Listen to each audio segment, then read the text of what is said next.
Bismillahirrahmanirrahim. Assalamualaikum warahmatullahi wabarakatuh. Anak-anakku yang saya sayangi, selamat pagi, salam jumpa kembali. Hello, good morning, how are you today? Anak-anakku semuanya, salam sehat semuanya.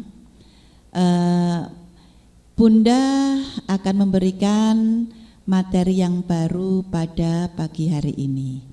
Anak-anakku, sebelum pembelajaran pada pagi hari ini dimulai, saya harapkan atau Bunda harapkan anak-anak selalu menyiapkan catatannya dahulu.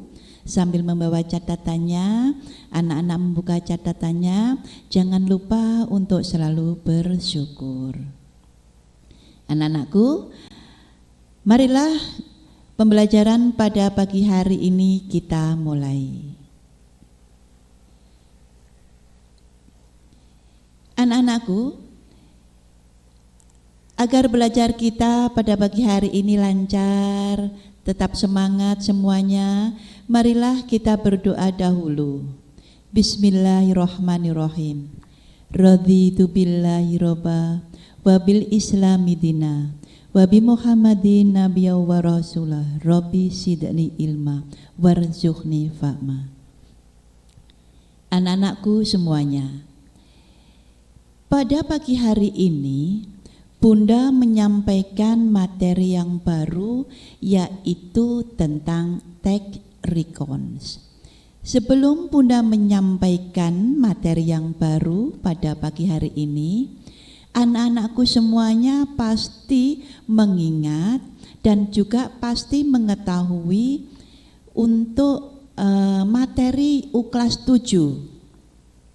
Mungkin Bunda kelas 7 itu tidak mengajar anak-anakku semuanya. Tetapi materi yang kelas 7 itu akan bersambung ke kelas 8. Kenapa? Karena kita berantai. Untuk materi itu selalu berantai, berjenjang berantai nanti sampai kelas 9. Maka dari itu, Bunda harapkan di sini anak-anakku untuk buku catatannya jangan sampai hilang. Dan malah lebih bagusnya, is the better you continue it, dilanjutkan the note-nya, catatannya di buku kelas 7, kemudian diikuti di kelas 8. Anak-anakku, kalau di kelas 7, anak-anak sudah mendapatkan yaitu bentuk teks. Mungkin ada 2 yang sudah disampaikan oleh Bapak Ibu pengajarnya, yaitu teks bentuk descriptive text, kemudian teks bentuk prosedur. Nah, itu nanti akan kita pelajari terus menerus dan berlanjut, dan kelas 8 ini kita tambah dengan yaitu recon text. Anak-anakku semuanya yang saya sayangi, Bunda harapkan pada pagi hari ini anak-anak dalam keadaan sehat walafiat, tetap semangat walaupun kita tidak jumpa. Tetapi di sini Bunda sisipkan untuk tugas yang belum dikumpulkan segera dikumpulkan karena waktunya sudah terlewati. Jadi kalau ada materi ataupun tugas dari Bapak Ibu pengajar yang lain, tolong segera diselesaikan pada hari itu juga, agar tidak tertumpuk atau ditumpuk dengan pelajaran yang lain. Terima kasih ya anak-anak. Oke. Sekarang coba anak-anak lihat di sini. Di sini adalah tentang materinya, yaitu what is the recon text. Apakah yang disebut dengan recon text? Yang disebut recon text yaitu teks yang menceritakan kejadian yang sudah lalu, tetapi kejadian itu in the true situation, yang memang benar-benar terjadi. Ini untuk what is the recon text. Saya ulangi lagi. Yang disebut dengan recon text adalah the event in the past in the true, kejadian yang sudah lalu dan benar-benar terjadi. It's the text used to retell the past experience. Nah ini sebuah teks yang menceritakan tentang kejadian yang sudah terjadi dan benar-benar terjadi. Kemudian, when we talk or write about past event are giving a recount. Dalam teks bentuk recount, kita nanti mesti akan menceritakan kejadian yang telah terjadi dan wajib menggunakan bentuknya adalah bentuk past tense karena eventnya ini atau kejadiannya ini sudah berlalu. Nah, kalau bedanya untuk task deskriptif itu menggunakan bentuk simple present tense, tetapi kalau untuk bentuk recontext anak-anak menggunakan past tense. Selanjutnya, recontext is used to write your daily experience. Recontext ini digunakan untuk menuliskan pengalaman atau cerita yang lampau. Nah, ini yang disebut dengan recontext itu macam-macamnya. Kemudian macam-macamnya lagi apa? We use recontext in. Nah, kita menggunakan teks bentuk recon ini di mana? Recontext digunakan in the diary books. Buku diary. Berarti kalau anak menulis buku diarinya itu, anak-anak di situ kan menceritakan kejadian yang telah lalu. Kemudian you read it again. Anak-anak membacanya kembali. Kemudian letter or email atau dalam surat menyurat begitu. Kemudian diikuti juga dengan biografi seseorang, biografi pahlawan. Di sini juga kemudian diikuti dengan history. Itu untuk jenis recontext. Bunda ulangi sekali lagi. Yang disebut dengan recontext adalah menceritakan suatu kejadian yang telah lampau dan itu benar-benar terjadi. Selanjutnya, we continue it. Next. Apakah tujuannya? What's the aim or goal? Aim itu artinya atau goal itu sama dengan tujuan. What is the aim of the goal? To retell event for the purpose to informing or entertaining.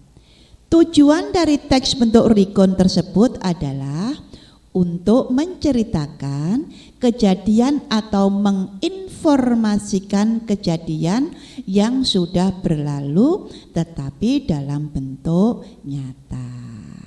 Nah, selanjutnya next. Anak-anakku semuanya, ada perbedaan. Kalau teks bentuk deskriptif itu ada dua generic structure-nya, tetapi untuk bentuk teks recon itu ada tiga strukturnya, ada tiga susunannya, yaitu yang pertama itu adalah orientation, yang kedua adalah events, yang ketiga adalah reorientation.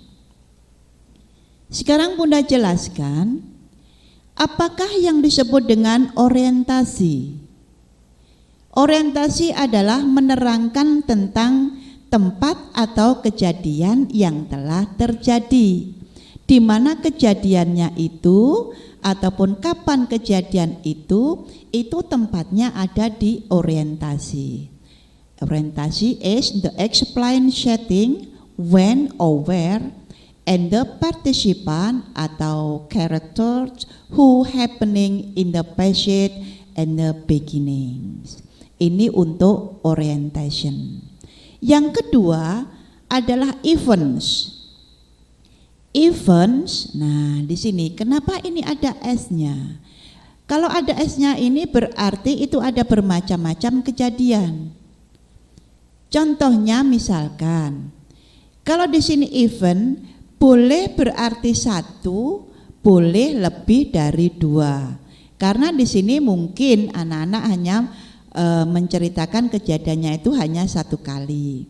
Tetapi kalau ada misalnya kita menginap di tempat kakek atau nenek itu 2 hari, nah bisa menerangkan eventnya itu lebih dari satu. What the events? Yang disebut dengan event adalah menerangkan kejadian-kejadian yang telah terjadi, atau even explain the series of happening in the temporal sequence of from the beginning until the end. Ini untuk eventnya. The last, yang terakhir dari generic structure-nya yaitu reorientasi. Apakah yang disebut dengan reorientasi? Yang disebut dengan reorientasi adalah menyimpulkan akhir dari sebuah cerita yang terjadi. Biasanya dalam reorientasi ini akhirnya dari sebuah cerita itu adalah happy ending, senang, ataupun juga mungkin ada sesuatu yang diinginkan kembali. Reorientasi is describe that happiness in the end of the story or conclusion of the story. Ini semua adalah susunan dari generic structure of recontext. Next. Anak-anakku, dalam bentuk teks recon itu sudah Bunda sampaikan dari awal tadi. Untuk tensesnya, atau grammarnya itu anak-anakku menggunakan bentuk simple past tense. Saya ulangi lagi, anak-anakku untuk bentuk recontext anak-anak menggunakan bentuk simple past tense, yaitu bentuk kedua. Kalau bentuk kedua itu satu, misalnya anak-anak itu ada kamus, di dalamnya kamus yang di tengah itu ada infinitif. Kalau di tengah itu ada infinitif, kemudian ada past tense, kemudian ada past participle. Jadi kalau yang punya kamus akan mengetahui. Kalau infinitif itu adalah kata kerja bentuk pertama, kalau past tense itu adalah kata kerja bentuk kedua, dan past participle adalah kata kerja bentuk ketiga. Jadi kalau belajar bahasa Inggris itu nanti akan berurutan, nak nggih.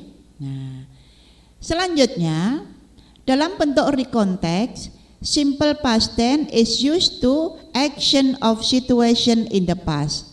Semua kejadian atau semua cerita itu menggunakan bentuk past tense. Nah, contohnya apa? Misalkan anak-anak kalau di dalam bentuk descriptive text itu kan menggunakan kata kerja bentuk satu. Nah, kata kerja bentuk satu itu kita pindah menjadi bentuk kedua. Oke, nggih. Jadi kalau anak-anak ingin membuka kamus, letaknya irregular verb dan regular verb itu ada di tengah-tengah kamus. Next. Anak-anakku semuanya, sebelum Bunda memberikan contoh bagaimana bentuk recontext, ada time the connector of recontext. Apakah yang disebut dengan time of connector of recontext ini? Nah, di sini biasanya itu menggunakan kata-kata after, setelah, before, sebelum, as, until atau till, finally, after that, as soon as, at first, atau anak-anak juga menggunakan first, the numeral, second, third. Nah, kemudian kalau dalam cerita anak-anak bisa menggunakan suddenly, bisa menggunakan when. When di sini artinya kapan, bukan berarti kapankah, beda, nggih. Kapan, nah, ada while. Atau kalau sebuah cerita anak-anak menggunakan then, at the moment, atau juga boleh menggunakan at the time. Ini adalah konektor atau kata-kata yang biasanya digunakan untuk dalam bentuk rekonteks. Ini nggih, jangan lupa nanti dicatat nggih. Nah, next selanjutnya. Kalau tadi menggunakan konektornya, di sini Bunda sampaikan ada adverb of time recontext. Kata keterangan waktunya, adverb of time. Biasanya use of adverb time biasanya kata penggunaan waktunya itu yaitu yesterday. Berarti kejadiannya kapan? Kemarin. The day after yesterday, hari setelah kemarin, lusa berarti. Just now, nah ini baru saja itu berarti kan sudah lewat. Nah, at now, kalau now sekarang, kalau just now sudah lewat. Nah, last night, nah, last Sunday, last diikuti apa? Ini sudah lalu bentuknya. Juga 2 days ago, 2 hari yang lalu, 3 days ago, 3 hari yang lalu, atau ago, last year, last month, ikut di sini semuanya. Ini adalah adverb of time yang digunakan untuk bentuk recontext. Saya harapkan anak-anak semuanya mencatat dan membuka kembali catatan yang telah diberikan di kelas 7. Next. Selanjutnya, nah, di sini Bunda memberikan contohnya.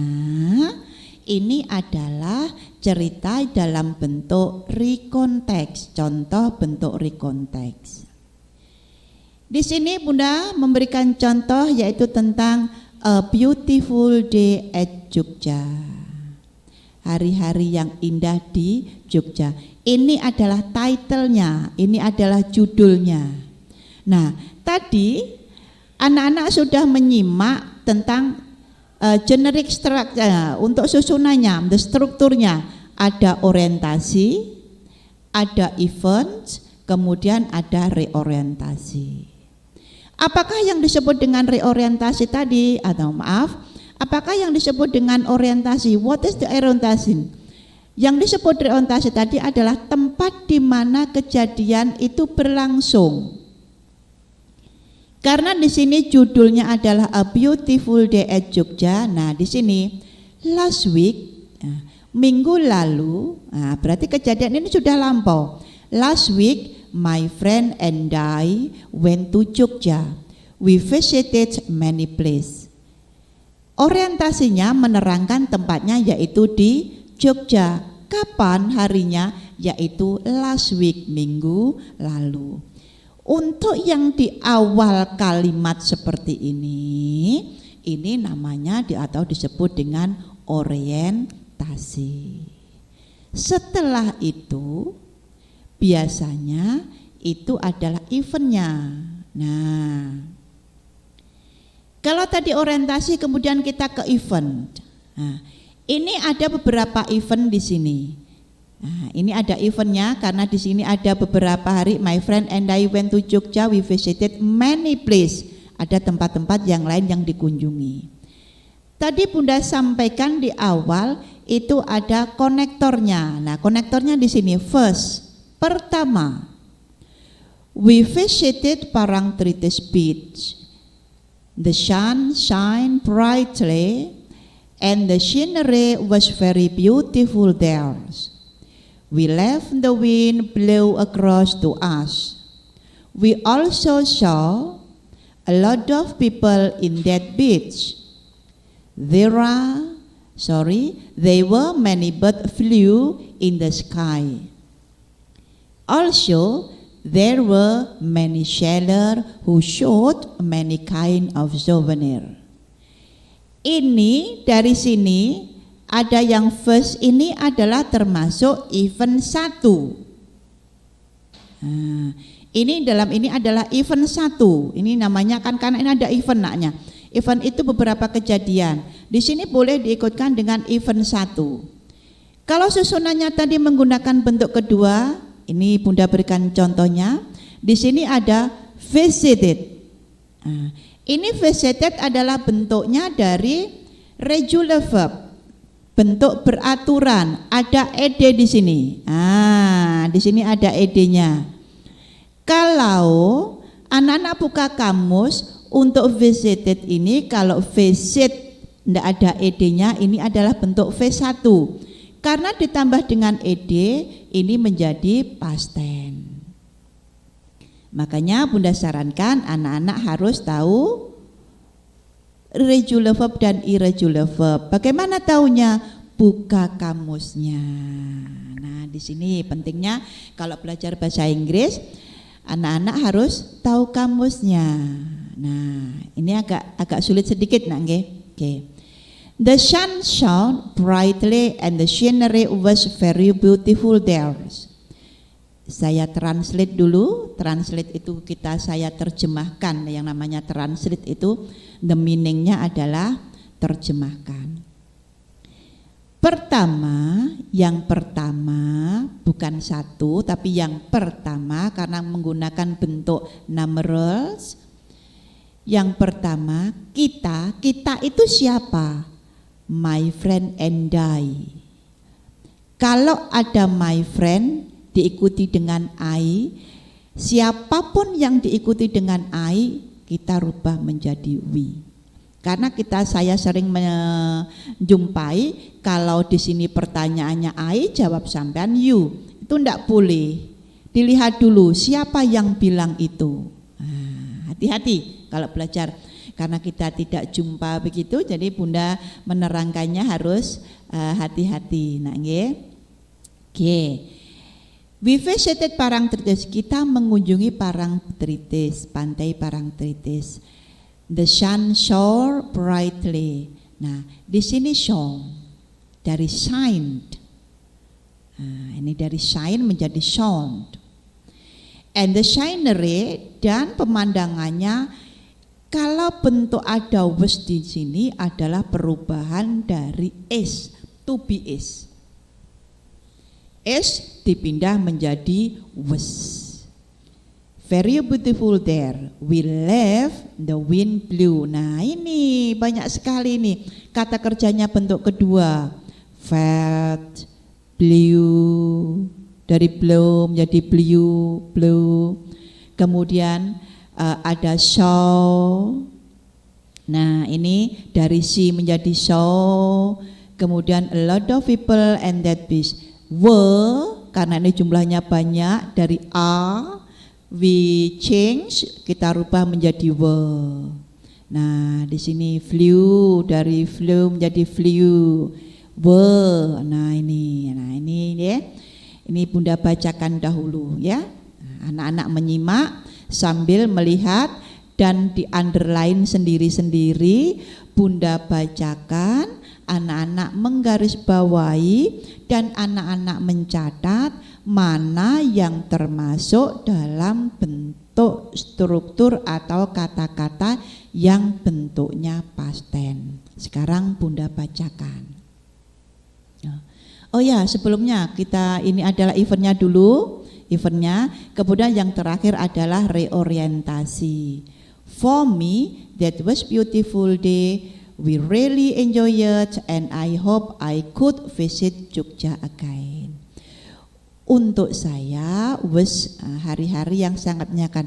Reorientasi, kesimpulannya, the conclusion. Nah, sangat menyenangkan. Sekarang Bunda baca dan anak-anak menulis di bukunya mana yang termasuk kata kerja bentuk kedua. Saya bacakan. A beautiful day at Jogja. Last week, my friend and I went to Jogja. We visited many places. First, we visited Parangtritis Beach.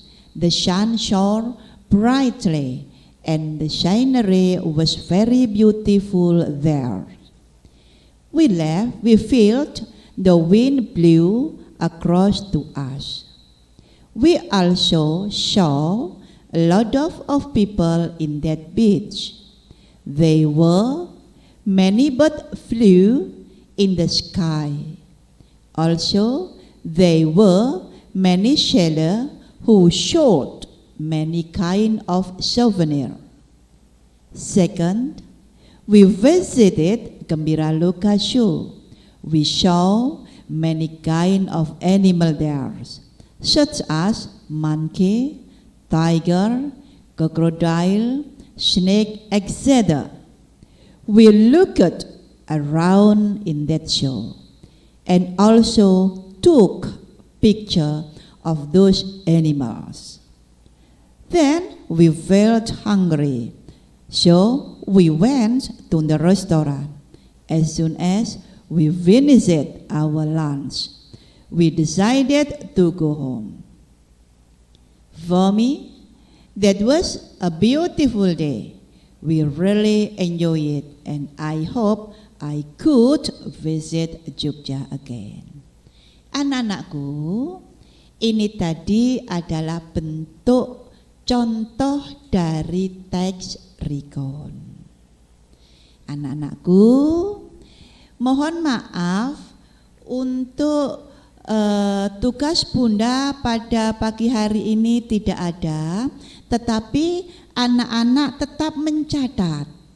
Jangan sampai catatan itu nanti hilang, biar anak-anak bisa membuka kembali. Pada pagi hari ini Bunda hanya menerangkan saja, kemudian anak-anak mencoba, you try it at home and translate that recon text. Mencoba orat-orat sedikit di bukunya, mentranslatekan, dan di situ anak-anak nanti akan mengetahui. Jadi perbendaharaan kata kita sudah sampai di mana. Terima kasih anak-anakku. Pada pagi hari ini kita akhiri pembelajaran khusus untuk teks recon dan kita jumpa lagi next week. Marilah kita akhiri belajar. Semoga pembelajaran pada pagi hari ini bisa membuat anak-anak tetap semangat walaupun tetap di rumah. Kita akhiri, kita baca surat Wal Asri. Bismillahirrahmanirrahim. Wal asri innal insana lafi khusrin illa ladzina amanu wa amilus sholihati wattawassaw bil haqqi wattawassaw bis sabr. Alhamdulillahirabbil alamin. Goodbye. See you next week.